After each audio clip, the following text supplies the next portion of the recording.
السلام عليكم ورحمة الله. إن الحمد لله نحمده ونستعينه ونؤمن به ونتوكل عليه ونعوذ بالله من شرور أنفسنا ومن سيئات أعمالنا من يهده الله فلا مضل له ومن يضلل فلا هادي له أشهد أن لا إله إلا الله وأشهد أن محمدا عبده ورسوله أرسله بالهدى ودين الحق ليظهره على الدين كله ولو كره المشركون.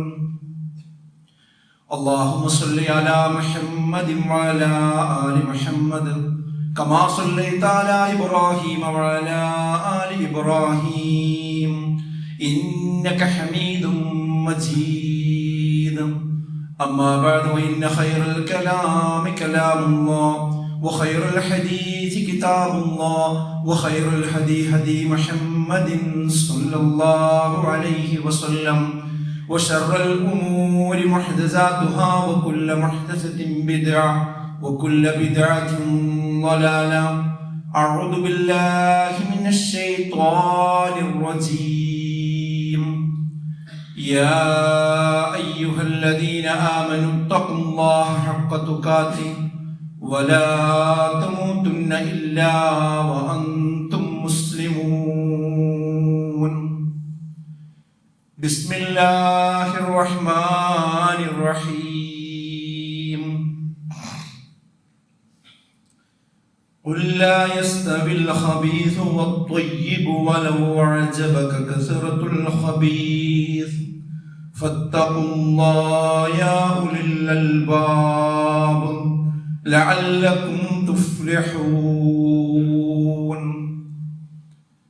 ബഹുമാനരായ സത്യവിശ്വാസികളെ വിശ്വാസികൾ, അള്ളാഹുവിനെ സൂക്ഷിച്ചുകൊണ്ട് അവൻ്റെ വിധിവിലക്കുകൾ ജീവിതത്തിൻ്റെ എല്ലാ മേഖലയിലും എല്ലാ സന്ദർഭത്തിലും പാലിച്ചുകൊണ്ട് ജീവിക്കണമെന്ന് ഏവരെയും ഓർമ്മപ്പെടുത്തുകയാണ്, വസിയത്ത് ചെയ്യുകയാണ്.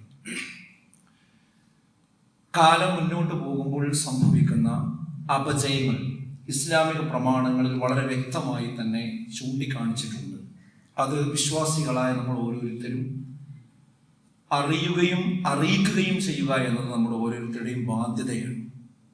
ആ കാര്യം മനസ്സിലാക്കി പഠിച്ച ശേഷം അത് നമ്മുടെ സ്വന്തം നിലപാടുകളുമായി സ്വന്തം ജീവിതവുമായി ചേർത്ത് വെച്ച് ചിന്തിക്കുകയും നമ്മിൽ എന്തെങ്കിലും തകരാറുകളുണ്ട് എങ്കിൽ സമീപനങ്ങളിലോ നിലപാടുകളിലോ ആചാരങ്ങളിലോ അനുഷ്ഠാനങ്ങളിലോ എന്തെങ്കിലും തകരാറുകളുണ്ട് എങ്കിൽ അതിൽ മാറ്റം വരുത്തുകയും ചെയ്യുക എന്നത് സത്യവിശ്വാസികൾക്ക് അനിവാര്യമായ ഒരു കാലഘട്ടത്തിലാണ് നമ്മളിപ്പോൾ ഉള്ളത്. സത്യവും അസത്യവും അർദ്ധസത്യവും എല്ലാം പരസ്പരം കൂട്ടിക്കുഴയുന്ന ഒരു സാഹചര്യങ്ങൾ ഉണ്ടാകുമ്പോൾ ദീനിന്റെ അടിസ്ഥാനമറിയാത്തവർ മതത്തിന്റെ വക്താക്കളായി ചമയുന്നത് ഇന്ന് നമ്മൾ നിരന്തരം കണ്ടുകൊണ്ടിരിക്കുകയാണ്. ഇന്ന് സോഷ്യൽ മീഡിയ എടുത്ത് പരിശോധിച്ച് നോക്കിയാൽ എന്തെങ്കിലും ഒരു വിഷയം, എന്തെങ്കിലും ഒരു വാർത്ത നമ്മുടെ നാട്ടിൽ വന്നു കഴിഞ്ഞാൽ പിന്നീട് അതിനെക്കുറിച്ച് കുറേ യൂട്യൂബർമാർ രംഗത്ത് വരും. അവരൊരു പക്ഷേ മുസ്ലിം പേരുള്ളവരായിരിക്കാം, അല്ലാത്തവരായിരിക്കാം. എന്നിട്ട് അവർ അവരുടേതായ ഒരു തലത്തിൽ നിന്നുകൊണ്ട് അതിനെ അപഗ്രഥിക്കാൻ ശ്രമിക്കും. അതിൽ വലിയ വ്യക്തിത്വങ്ങളാണ്, എന്തോ വിവരം പറയുകയാണ് എന്ന തോന്നലിൽ പലപ്പോഴും അവർ പറഞ്ഞുകൊണ്ടിരിക്കാറുള്ളത്. സ്വാർത്ഥ താല്പര്യം മുൻനിർത്തി അധർമ്മത്തിന് കുഴലൂതുന്ന പൗരോഹിത്യവും പലപ്പോഴും ഇതിന്റെ പിന്തുണക്കാരായി വരാറുണ്ട് എന്നതൊരു വസ്തുതയാണ്. ദീനിനേക്കാൾ ഭൗതിക താല്പര്യത്തിന് പ്രാധാന്യം കൊടുക്കുന്നവരും ഈ ഗണത്തിൽ നമ്മൾ കാണാറുണ്ട്. കപട പുരോഗമന വാദികളുടെ കയ്യടി ലഭിക്കുന്നതിന് വേണ്ടി ശ്രമിക്കുന്ന മുസ്ലിം നാമധാരികളും ഇന്ന് വർദ്ധിച്ച തോതിൽ ഉണ്ടായിക്കൊണ്ടിരിക്കുന്നുണ്ട്. ചിലർക്ക് യൂട്യൂബിലുള്ള വരുമാനമാണ് ആവശ്യം, മറ്റു ചിലർക്ക് പോപ്പുലാരിറ്റിയാണ് ആവശ്യം. അതിനൊക്കെ ഇസ്ലാമിനെയും മുസ്ലിമീങ്ങളെയും കുതിര കയറുക എന്നതാണ് പലപ്പോഴും ഇവരൊക്കെ അതിനൊരായുധമായി ഉപയോഗിച്ചു കൊണ്ടിരിക്കുന്നത് എന്ന് വിശ്വാസികൾ തിരിച്ചറിയേണ്ടതുണ്ട്. അള്ളാഹുവിന്റെ റസൂൽ സല്ലല്ലാഹു അലൈഹി വസല്ലമ പറഞ്ഞ ഒരു ഹദീസ് വളരെ സുപ്രധാനമാണ് ഈ ഒരു ഘട്ടത്തിൽ. റസൂലുള്ളാഹി പറഞ്ഞിട്ടുണ്ട്, യഅതി അലന്നാസി സനവാതുൻ ഖദ്ദഅത്, ആളുകൾക്ക് മേൽ വഞ്ചനയുടെ ചില വർഷങ്ങൾ വരിക തന്നെ ചെയ്യും. യുസദ്ദഖു ഫീഹൽ കാദിബ്. ആ വഞ്ചനയുടെ വർഷങ്ങൾ വരുമ്പോൾ എന്തായിരിക്കും അവസ്ഥ? അപ്പോൾ കള്ളം പറയുന്നവനെ സത്യസന്ധനായി സമൂഹം വാഴിക്കും. വയുകദ്ദബു ഫീഹ സ്വാദിഖ്. സത്യം പറയുന്നവൻ കള്ളനായി ഗണിക്കപ്പെടുകയും ചെയ്യും. വയുതമനു ഫീഹൽ ഖായിൻ. വഞ്ചകൻ വിശ്വസ്തനായിട്ട് അറിയപ്പെടും. വയുഹവ്വനു ഫീഹൽ അമീൻ. വിശ്വസ്തനാകട്ടെ വഞ്ചകനായി മുദ്രകുത്തപ്പെടുകയും ചെയ്യും. വയന്തിഖു ഫീഹ റുവൈബിള. ആ കാലഘട്ടത്തിൽ, ആ സന്ദർഭങ്ങളിൽ ചില റുവൈബിമമാർ വന്ന് സംസാരിക്കുകയും ചെയ്യും. അങ്ങനെ ഒരു കാലം വരും. ഖീല, അപ്പോൾ ചോദിക്കപ്പെട്ടു, വമർ റുവൈബിള യാ റസൂലല്ലാഹ്. എന്താണ്, ആരാണ് ഈ റുവൈബിളമാരെന്ന് പറഞ്ഞാൽ ആരാണ്? അത് ഞങ്ങൾക്ക് മനസ്സിലായില്ല. ഖാല റസൂലുള്ളാഹി സ്വല്ലല്ലാഹു അലൈഹി വസല്ലം. അപ്പോൾ അല്ലാഹുവിന്റെ റസൂൽ അതിന് മറുപടി പറഞ്ഞു, അർറജുലു അത്താഫിഹു യതകല്ലമു ഫീ അംരിൽ ആമ്മ. ജനങ്ങളുടെ പൊതുകാര്യങ്ങളിൽ അഭിപ്രായം പറയുന്ന നിസ്സാരക്കാരായ ചില മനുഷ്യന്മാരാണ് അവർ. പൊതുസമൂഹത്തിന് മുമ്പിൽ ചില വിഷയങ്ങൾ വരുമ്പോൾ അതിന്റെ അടിത്തറകളെ കുറിച്ച്, അതിന്റെ അടിസ്ഥാനങ്ങളെ കുറിച്ച്, അതിന്റെ ഉസൂലുകളെ കുറിച്ച് യാതൊരു ധാരണയുമില്ലാത്ത ആളുകൾ കടന്നു വന്നുകൊണ്ട് വായിട്ടലക്കുന്നതിന്റെ പേരാണ് റുവൈബിള എന്ന് പറയുന്നത് എന്നാണ്. അങ്ങനെ ഒരു കാലം വരുമെന്ന് വഹയി ലഭിച്ച റസൂലുള്ളാഹി സ്വല്ലല്ലാഹു അലൈഹി വസല്ലമ പറഞ്ഞത്, നേർക്കുനേർ പുലർന്നത് സോഷ്യൽ മീഡിയ പരിശോധിച്ചാൽ ഈ കാലഘട്ടത്തിൽ നമുക്ക് കാണാൻ കഴിയും.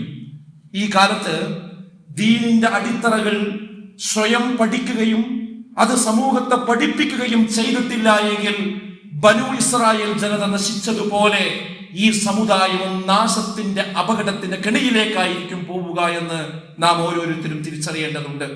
എന്തേ ബനു ഇസ്രായേൽ ജനതയ്ക്ക് ശാപം കിട്ടാനുള്ള കാരണം? കാലു, അവരായിരുന്നു ലാ യതനാഹൗന അൻ മുൻകരിൻ ഫഅലൂഹു.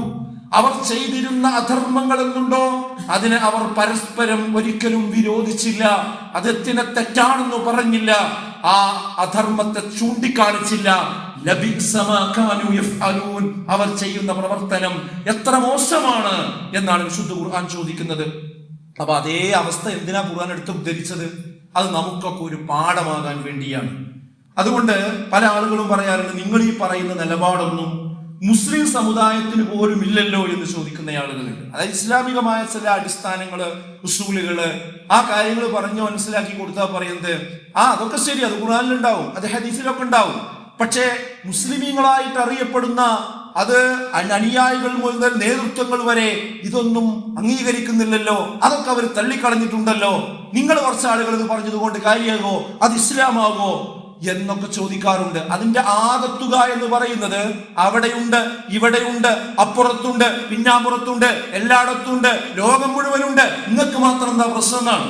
എന്നാൽ അത്തരം ആളുകൾ ആയത്തിൽ വിശ്വസിക്കുന്നുണ്ടെങ്കിൽ, ഖുർആനിലുള്ള വിശ്വാസം അവർക്ക് അവശേഷിക്കുന്നുണ്ടെങ്കിൽ, അവർ കണ്ണു തുറന്ന് കാണേണ്ട, കാതു തുറന്ന് കേൾക്കേണ്ട ഒരായത്തുണ്ട് വിശുദ്ധ ഖുർആൻ സൂറത്തു മാഇദയിൽ. ഏതാണ് ആ ആയത്ത്? ഖുല്ലാ യസ്തവിൽ ഖബീസു വത്വയ്യിബ്. നബിയെ പറഞ്ഞു കൊടുക്കുക, ലാ യസ്തവിൽ ഖബീസു വത്വയ്യിബ്. നല്ലതും ചീത്തയും ഒരിക്കലും തന്നെ സമമാവുകയില്ല. വലൗ അഅജബക കസറത്തുൽ ഖബീസ്. എന്താണ് ആയത്തിന്റെ അർത്ഥം? വലൗ അഅജബക, നിന്നെ അത്ഭുതപ്പെടുത്തിയാലും ശരി, കസറത്തുൽ ഖബീസ്, ചീത്ത കാര്യങ്ങൾ, അതിന്റെ ആധിക്യം, അതിന്റെ വർധനവ്, അതിന്റെ കുത്തൊഴുക്ക്, നിന്നെ എത്രമേൽ നിന്നെ അത്ഭുതപ്പെടുത്തിയാലും ശരി, ഒരിക്കലും സത്യവും അസത്യവും, നേരും നുണയും, ധർമ്മവും അധർമ്മവും പരസ്പരം ഒരിക്കലും സമമാവുകയില്ല. എന്നിട്ട് പറഞ്ഞതെന്താ? ഫത്തഖുല്ലാഹ്. നിങ്ങളുടെ പിന്നിൽ എത്ര ആളുകളുണ്ട് എന്നല്ല നിങ്ങൾ നോക്കേണ്ടത്, നിങ്ങളുടെ മുന്നിൽ എത്ര ആളുകളുണ്ട് എന്നല്ല നിങ്ങൾ നോക്കേണ്ടത്, ലോകം മുഴുവൻ എങ്ങനെ ചിന്തിക്കുന്നുവെന്നല്ല നിങ്ങൾ ചിന്തിക്കേണ്ടത്. ഫത്തഖുല്ലാഹ്, നിങ്ങൾ അല്ലാഹുവിനെ സൂക്ഷിക്കണം.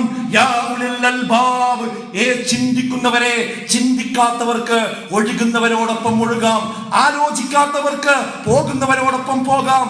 എന്നാൽ ഈ ലോക ജീവിതത്തിന്റെ ലക്ഷ്യത്തെക്കുറിച്ച് ചിന്തിക്കുന്ന, പരലോകമാണ് എനിക്ക് ഉത്തമം എന്ന് മനസ്സിലാക്കുന്ന, ചിന്തിക്കുന്ന മനുഷ്യരെ നിങ്ങൾ എടുക്കുന്ന നിലപാടിന്റെ കൂടെ എത്ര പേരുണ്ട് എന്ന ആഴമല്ല നിങ്ങൾ നോക്കേണ്ടത്, അതിന്റെ എണ്ണമല്ല നിങ്ങൾ നോക്കേണ്ടത്. ഫത്തഖുല്ലാഹ് യാ ഉലുൽ അൽബാബ്, ബുദ്ധിമാന്മാരെ നിങ്ങൾ അല്ലാഹുവിനെ സൂക്ഷിച്ചോളയും. അപ്പൊ നമുക്ക് പരാജയം ഉണ്ടാവൂലേ, അപ്പൊ പ്രയാസം ഉണ്ടാവൂലേ, അപ്പൊ ബുദ്ധിമുട്ടുണ്ടാവൂലേ എന്നാണ് നമ്മുടെ മനസ്സിൽ വരുന്നത്. എന്നാൽ ആയത്ത് അവസാനിപ്പിക്കുന്നത് എങ്ങനെയാ? ലഅല്ലകും തുഫ്ലിഹൂൻ, അങ്ങനെയുള്ളവർക്കാകുന്നു വിജയം എന്നാണ്.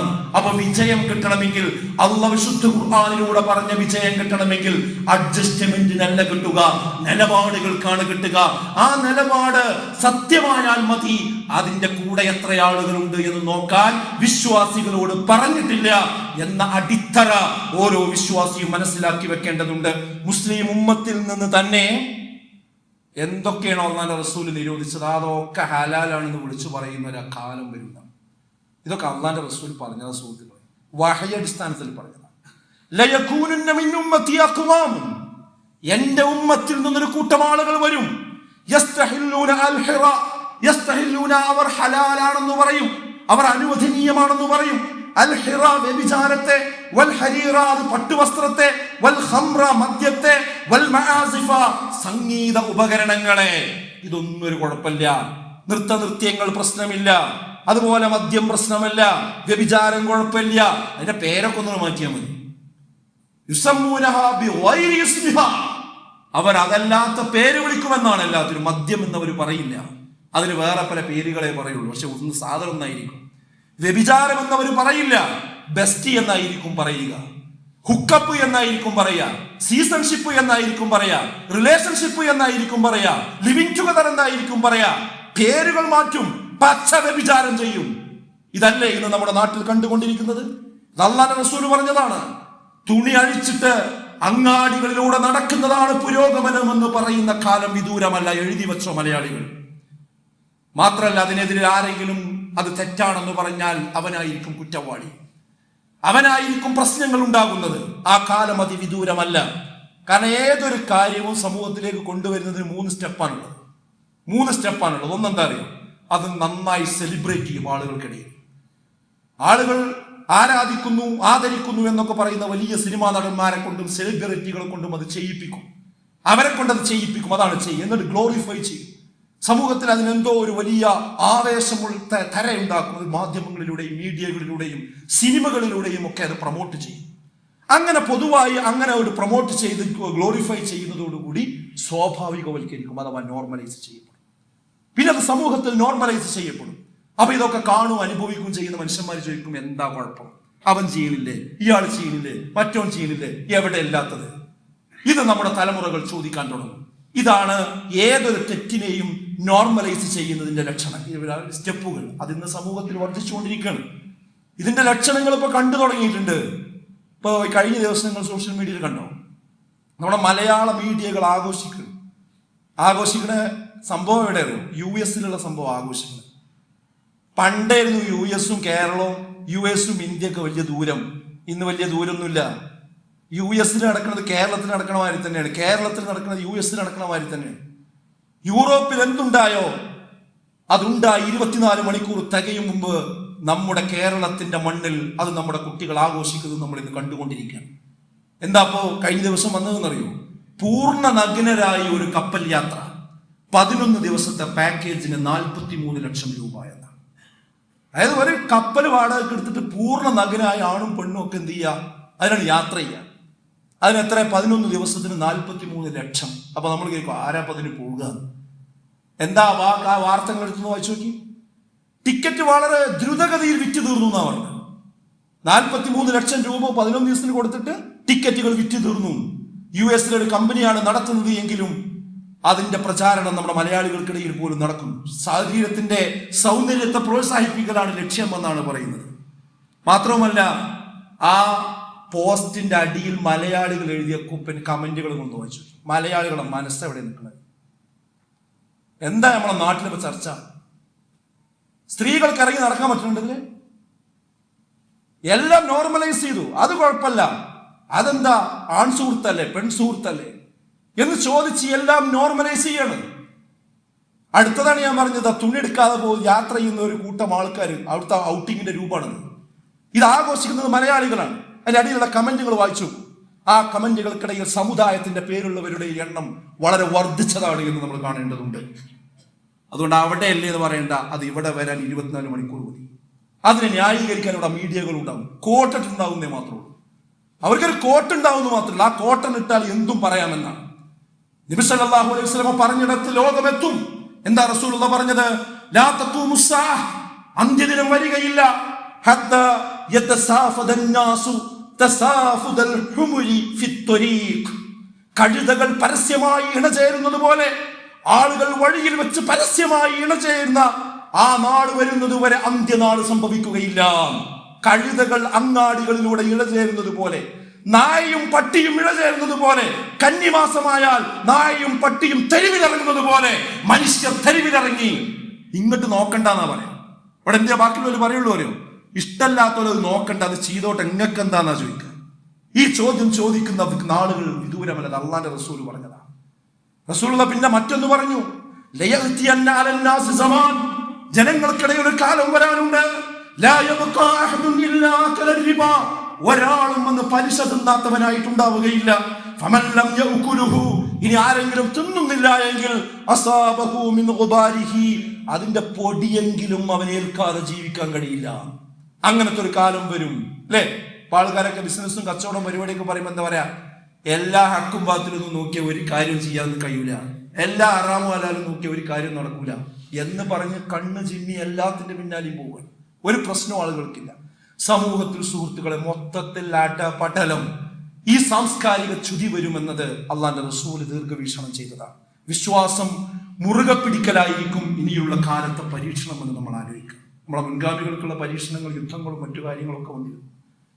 എന്നാൽ ഈ കാലഘട്ടത്തിലുള്ള വിശ്വാസികളുടെ പരീക്ഷണം ഈ തിന്മകൾക്ക് നടുവിൽ, അലയടിച്ചു വരുന്ന തിന്മയുടെ തിരമാലകൾക്ക് നടുവിൽ തന്റെ കപ്പലിനെ, തന്റെ നൗകയെ അതിൽ മുങ്ങിപ്പോകാതെ കരക്കെത്തിക്കുവാനുള്ള ക്ഷമയുടെ പേരായിരിക്കും ഇനിയുള്ള കാലത്ത് പരീക്ഷണം എന്ന് പറയുന്നത്.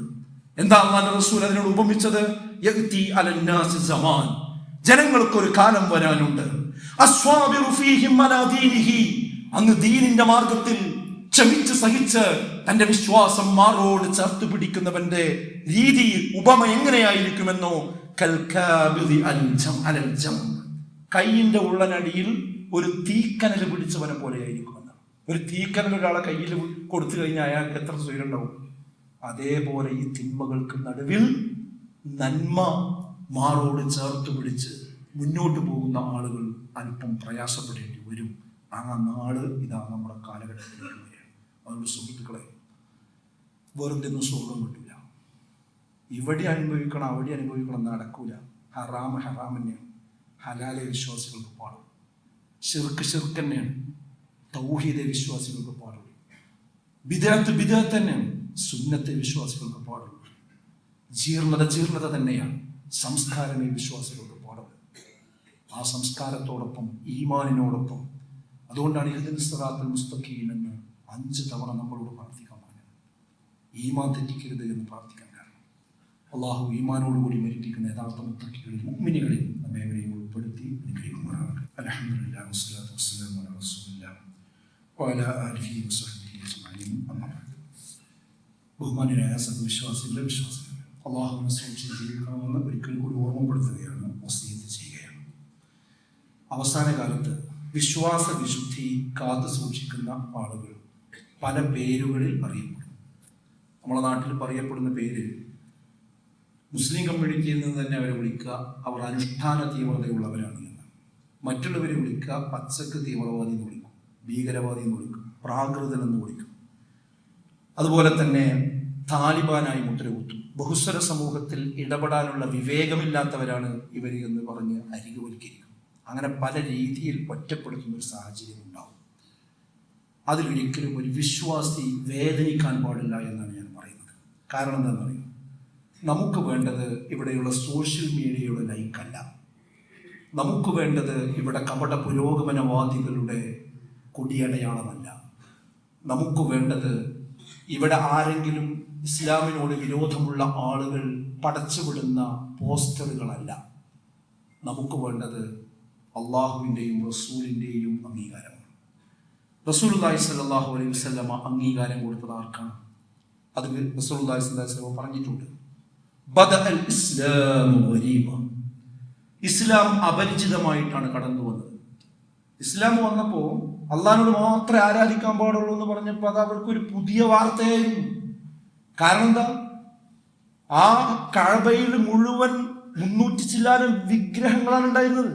അതിന് ചുറ്റും തുണിയെടുക്കാതെ തവാഫ് ചെയ്യുന്ന സമൂഹം ഉണ്ടായിരുന്നു. നിങ്ങളൊന്ന് ചിന്തിച്ചു നോക്കിപ്പോയി. ഇപ്പൊ അവിടെ പോയ എന്താ അവസ്ഥ? ആ സ്ഥലത്ത് തുണിയെടുക്കാതെ വിഗ്രഹങ്ങൾക്ക് സുജൂദ് ചെയ്തിരുന്ന ചുറ്റി നടന്നിരുന്ന മനുഷ്യന്മാരെ അടിയിക്കാൻ ആര് വരുന്നത്? അള്ളാഹുവിന്റെ റസൂൽ വരുന്നത്. ആ മനുഷ്യന്മാരെ കൂട്ടിയിട്ട് ഒരു താഴ്വരയിൽ കൂട്ടിയിട്ട് റസൂലുള്ള പറയണത് അത് ചെയ്യാൻ പാടില്ല, അത് തെറ്റാണ്, അത് ബഹുദൈവത്താണ്, അള്ളാഹിനെ മാത്രമേ ആരാധിക്കാൻ പാടുള്ളൂ, ലാ ഇലാഹ ഇല്ലല്ലാഹ്.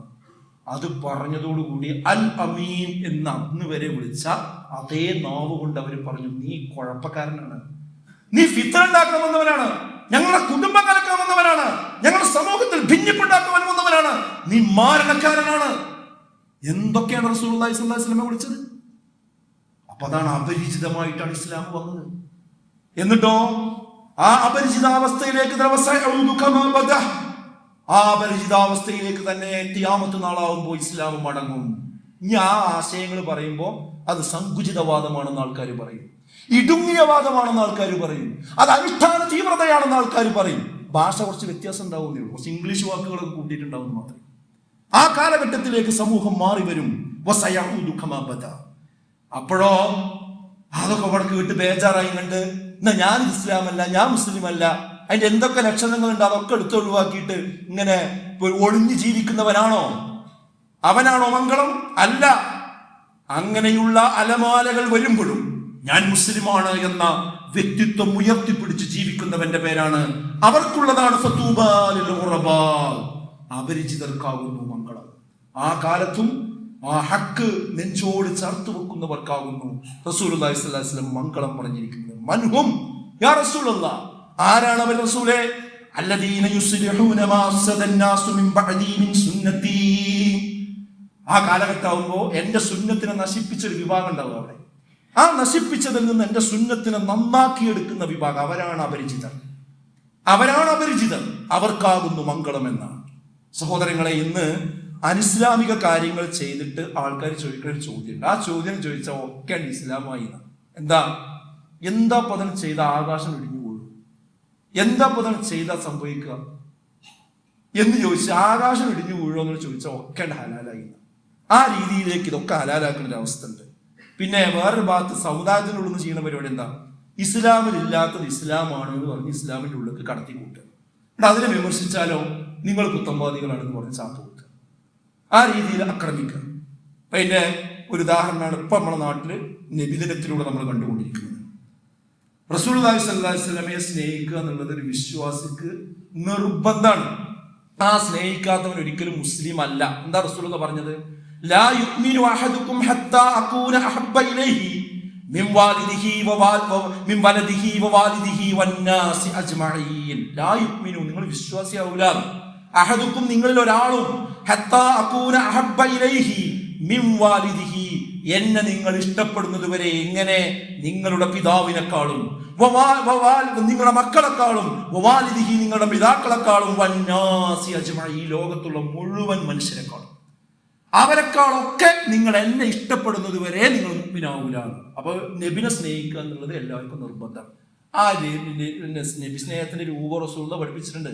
അതിനാണ് ഇത്തിബാഅ് എന്ന് പറയുന്നത്. എന്താ ഇത്തിബാഅ് എന്ന് പറഞ്ഞാൽ? എങ്ങനെയാണോ റസൂലുള്ളാഹി ജീവിച്ചത് അതേപോലെ നമ്മൾ ജീവിക്കുക. രാവിലെ ഉണർന്നത് മുതൽ ഉറങ്ങുന്നത് വരെ റസൂലുള്ളാഹിയുടെ ചര്യ എന്തായിരുന്നോ അതേപോലെ നമ്മൾ ചെയ്യാം. തൊട്ടിൽ മുതൽ കട്ടിൽ വരെ റസൂലുള്ളാഹി സ്വല്ലല്ലാഹു അലൈഹി വസല്ലം എന്തെല്ലാം കാര്യങ്ങളിൽ ഇടപെട്ടോ അതേ കാര്യങ്ങളിലൊക്കെ നമ്മൾ ഇടപെടും. അങ്ങനെ ചാണിന് ചാണായും മുഴത്തിന് മുഴമായും അള്ളാന്റെ റസൂലിനെ ഒരു മാസത്തിൽ ഒരു ദിവസമല്ല നമ്മൾ സ്നേഹിക്കേണ്ടത്, ഒരാഴ്ചയല്ല നമ്മൾ സ്നേഹിക്കേണ്ടത്, ഒരു ദിവസമല്ല നമ്മൾ സ്നേഹിക്കേണ്ടത്, ആ 365 ദിവസവും അള്ളാന്റെ റസൂലിനെ സ്നേഹിക്കണം. അതാണ് ഇത്തിബാഅ് എന്ന് പറയുന്നത്. അതാണ് നമ്മൾ ചെയ്യേണ്ടത്. അല്ലാതെ ആ ദിവസം വരുമ്പോൾ ഒരു മൂന്നാമത്തെ ആഘോഷം ഉണ്ടാക്കുക എന്നുള്ളത് ഇസ്ലാമിൽ ബേസില്ല സുഹൃത്തുക്കളെ. ഇസ്ലാമിലെ ആഘോഷങ്ങൾ നിങ്ങളൊന്ന് ടൈപ്പ് ചെയ്ത് നോക്കി, അതിന്റെ ശരി ഉത്തരം ഏതാ വരിക എന്നാണ്. ആരെങ്കിലും വ്യാജ സൈറ്റ് ഉണ്ടാക്കിക്കണമെങ്കിൽ വേറെ ഉത്തരം വരും. ശരി ഉത്തരം വരും 2 ആഘോഷമേ ഉള്ളൂ. എന്താ? ഒന്ന് ഈദുൽ ഫിത്തറും മറ്റൊന്ന് ഈദുൽ അദ്ഹയും. മതപരമായി ആഘോഷിക്കാൻ അള്ളാന്റെ റസൂൽ പഠിപ്പിച്ചിട്ടുള്ളത് ചെറിയ പെരുന്നാൾ ചെയ്യുന്നു. ഇങ്ങനെ ഒരു ആഘോഷം നമ്മളോട് പറഞ്ഞിട്ടില്ല. ഇപ്പൊ ചെറിയ പെരുന്നാളിന് എന്തൊക്കെ ചെയ്യണം നമുക്ക് എല്ലാവർക്കും അറിയില്ല. എന്താ ചെയ്യേണ്ടത്? അത് എത്ര റക്കാത്ത നിസ്കാരം എന്നറിയാം അല്ലെ, എത്ര തക്ബീർ ഉണ്ട് എന്നറിയാം. എന്നാൽ നബിദിനത്തിന്റെ അന്നത്തെ പിന്നെ കാര്യങ്ങൾ ഖുർആനിൽ എവിടെയുള്ളത്, ഹദീസിൽ എവിടെയുള്ളത്, അന്ന് ചെയ്യേണ്ട സുന്നത്ത് എവിടെയുള്ളത്? എന്താ പഠിപ്പിക്കാൻ? എന്താ റസൂലുള്ളാഹി പഠിപ്പിക്കാറുള്ളത്? അല്ലത് റസൂലുള്ളാഹിന്റെ കാലത്തുണ്ടോ? ഈ നടത്തുന്ന ആൾക്കാരെന്നെ പറയില്ല. അബൂബക്കർ റളിയല്ലാഹുവിന്റെ കാലത്തുണ്ടോ? അവര് പറയും ഇല്ല. ഉമർ റളിയല്ലാഹുവിന്റെ കാലത്തുണ്ടോ? അവര് പറയും ഇല്ല. ഉസ്മാൻ റളിയല്ലാഹുവിന്റെ കാലത്തുണ്ടോ? അവര് പറയും ഇല്ല. അലി റളിയല്ലാഹുവിന്റെ കാലത്തുണ്ടോ? അവര് പറയും ഇല്ല എന്ന് ഇബ്നു ഹജർ അസ്ഖലാനി റഹിമഹുല്ലാഹ് നബിദിനാഘോഷത്തെ പറ്റി അദ്ദേഹത്തോട് ചോദിക്കപ്പെട്ടപ്പോൾ അദ്ദേഹം നൽകിയ മറുപടി എന്താ? അസ്ലു അമലിൽ മൗലിദി ബിദ്അഹ്. ഈ മൗലിദിന്റെ ബേസ് എന്ന് പറയുന്നത് ബിദ്അത്താണ്. ലം തുൻഖൽ അൻ അഹദിൻ മിനസ് സലഫി സ്വാലിഹി മിനൽ ഖുറൂനി സലാസ. ഒരിക്കലും തന്നെ സലഫുസ് സാലിഹീങ്ങളിൽ നിന്ന് 3 നൂറ്റാണ്ടില് 300 വർഷം റസൂലുള്ളാഹി സ്വല്ലല്ലാഹു അലൈഹി വസല്ലം വഫാത്തായിട്ട് 300 വർഷം കഴിഞ്ഞു പോയ ആ കാലഘട്ടത്തിൽ ഒരാൾ പോലും അത് റിപ്പോർട്ട് ചെയ്തിട്ടില്ല. അപ്പൊ റസൂലിന്റെ കാലത്തില്ല, ഉത്തമ തലമുറയുടെ കാലം പിന്നീട് ചില ആൾക്കാർ ഉണ്ടാക്കിയ സാധനമാണ്. അതാണ് ബിദ്അത്ത് എന്ന് പറയുന്ന സുഹൃത്തുക്കളെ. അപ്പൊ നബി സ്നേഹം എന്ന് പറഞ്ഞുകൊണ്ട് നമ്മൾ ബിദ്അത്ത് ചെയ്യാൻ പാടില്ല. അതാണ് എന്റെ സുന്നത്തിനെ നശിപ്പിച്ചെന്ന്. അപ്പൊ അത് നബി സ്നേഹമല്ല എന്ന് പറയുന്ന നമ്മുടെ ഓരോരുത്തരും ബാധ്യതയാണ്. അതുപോലെ നബി സല്ലല്ലാഹു അലൈഹി വസല്ലമയുടെ ആസാറുകൾ, ആ ആസാറുകളെ പറ്റി പണ്ഡിതന്മാര് മൊത്തത്തിൽ പറഞ്ഞ കാര്യം എന്താ? ഇന്ന് ലോകത്തെവിടെയും റസൂലുള്ളാഹി സ്വല്ലല്ലാഹു അലൈഹി വസല്ലമയുടേതാണെന്ന് ഉറപ്പിച്ചു പറയാവുന്ന ഒരു ആസാറുമില്ല എന്ന്, ഒരു തിരുശേഷിപ്പും അവശേഷിക്കുന്നില്ല. പണ്ഡിതന്മാർ ഏകോപിച്ചു പറഞ്ഞ അഭിപ്രായമാണ്. എന്നിട്ടാണ് നമ്മളെ നാട്ടില് റസൂലുള്ളാഹിന്റേതാണെന്ന് പറഞ്ഞൊരു ഓരോ മുടി കൊണ്ടുവന്ന് അതുകൊണ്ട് ദീന് വിറ്റ് കച്ചവടം ചെയ്യുന്നത്. ഇപ്പൊ അടുത്ത് പറഞ്ഞാൽ എന്താ? അത് 1/2 സെന്റിമീറ്ററോളം വളർന്നു എന്നാണ്. പണ്ട് മയിൽപ്പീലി കുട്ടികൾ ബുക്കിൻ്റെ ഉള്ളിൽ വെച്ച് കണ്ട് വളരുന്നുണ്ട് എന്ന് പറയുന്നത് പോലെ പണ്ഡിതന്മാരെന്ന് പറയുന്ന മനുഷ്യന്മാരാണ് വന്നിട്ട് ആൾക്കാരെ പറ്റിക്കുന്നത്. എന്നിട്ട് മനുഷ്യന്മാരെ വിളിച്ചുകൂട്ടും. ഇത് കാണിച്ചുകൊണ്ട് അത് കാഴ്ചക്ക് വെക്കുന്നു. അവരിൽ നിന്ന് ആത്മീയ ചൂഷണം നടത്തുന്നു. എത്ര വ്യക്തമാണ് ആയത്ത്.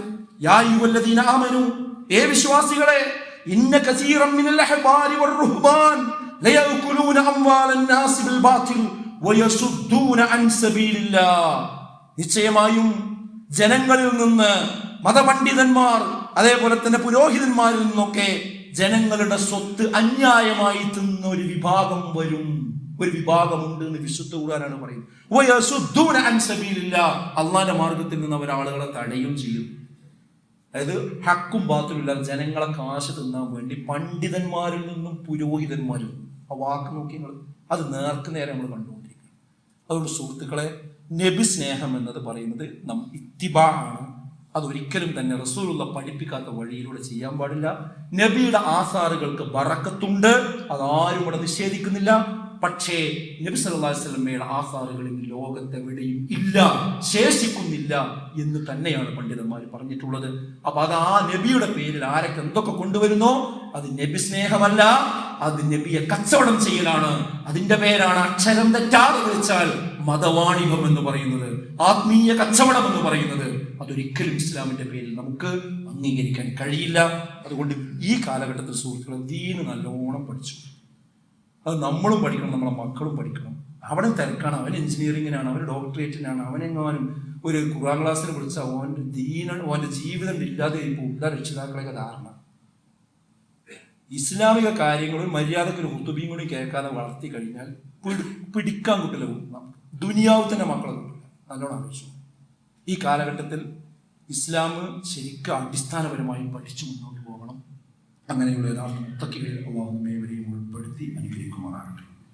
ഈ കഴിഞ്ഞ ദിവസം മംഗലാപുരത്തിനടുത്ത് തലപ്പാടി എന്ന് പറയുന്ന പ്രദേശത്ത് ഒരു ആക്സിഡന്റ് ഉണ്ടായിട്ടുണ്ട്. 5 ആളുകളാണ് മരണപ്പെട്ടത്. 5 പേരും നമ്മുടെ ഒരു സജീവ പ്രവർത്തകന്റെ കുടുംബത്തിൽപ്പെട്ടവരാണ്. ആ കുടുംബത്തിൽ ഏതാനും വർഷങ്ങൾക്ക് മുമ്പാണ് ഇതേപോലെ ആക്സിഡന്റ് ഉണ്ടായി 7 ആളുകൾ മരണപ്പെട്ടത്.